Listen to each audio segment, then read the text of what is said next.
తర్వాత ఆయిల్ తీసుకోవాలి. Mutton curry అడుగుతున్నాం. ఇలా ఆయిల్లో పూట మనం ఉల్లిగడ్డలు వేసినాం.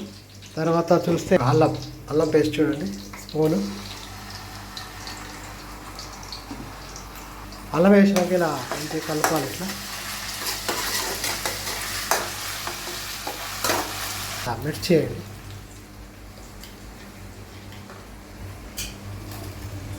మిర్చి, పుదీనా, కొత్తిమీర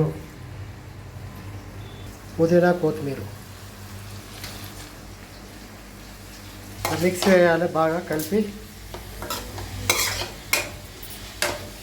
నేను పెంచి ఇట్లా అంత కలబెట్టుకుంటూ ఉండాలి. కొంచెం లేకుంటే ఇట్లా అంత మిక్స్ చేస్తూ ఉండాలి. ఇట్లా మిక్స్ అయినాక కొంచెం దగ్గరికి ఉడికినాక మటన్ వేసుకోవాలి. మటన్ ఆల్రెడీ చెప్పాను కదా, స్టోరేజ్ చేసుకున్న మటన్ వేయాలి. మటన్ వేసి చూడండి, మనం ఆల్రెడీ మటన్ చేసుకున్నాం కదా, మటన్ వేసి కలపాలి.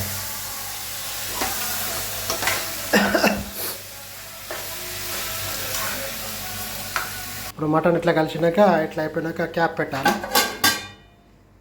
క్యాప్ పెట్టి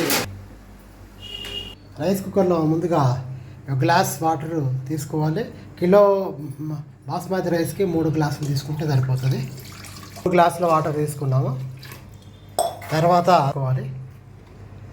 చూడండి, నెయ్యి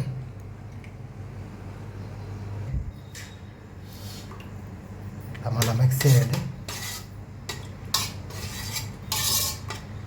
తర్వాత 2 లవంగాలు, బిర్యానీ ఆకు, అవి ఐటమ్స్ మనం వేసేస్తాం. తర్వాత కొత్తిమీర, పుదీనా కలిపేసేసి బిర్యానీ మసాలా బాదుషా తీసుకున్నాను నేను. చూడండి, దాన్ని కలయబెట్టాలి.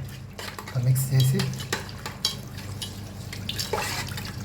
ఇక్కడ తర్వాత రైస్ మనం బాస్మతి రైస్ నానబెట్టినాం కదా, ఇప్పుడు నానబెట్టిందని ఇలా మనం ఇట్లా వేసుకుంటూ మెల్లగా అది చేయాలి. చూడండి, తోనే ఇట్లా మెల్లగా ఇట్లా మిక్స్ చేయాలి. బాస్మతి రైస్ కాబట్టి స్లోగా మిక్స్ చేయాలి. అవన్నీ కూడా ఐటమ్స్ అన్నీ కూడా దానికి వచ్చేటట్టు వెనక చూడండి. తర్వాత ఇప్పుడు క్యాప్ పెట్టి మనం 10 నిమిషాలు ఆన్ చేసి పెడదాం. మటన్ దిక్కు చూస్తే ఇట్లా మటన్ ఇట్లా మనకు రావడం జరుగుతుంది. బాయిల్డ్ అవుతుందో లేదో చూడాలి.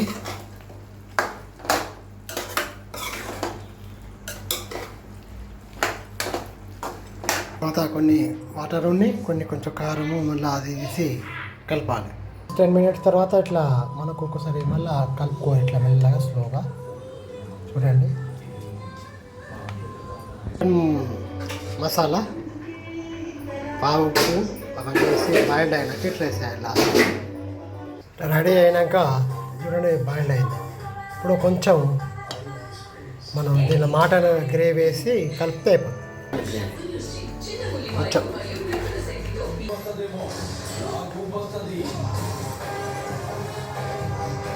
Almost biryani ready. ఇప్పుడు పుదీనా ఇట్లా చేసి ఒక 2 మినిట్స్ అట్లా పెట్టేస్తే మటన్ కర్రీ కూడా రెడీ. ఫ్రెండ్స్, ఇది ఈరోజు మనకు బిర్యానీ రైస్ కుక్కర్లో ఎలా వండడం. Thank you for watching. Like, share, subscribe.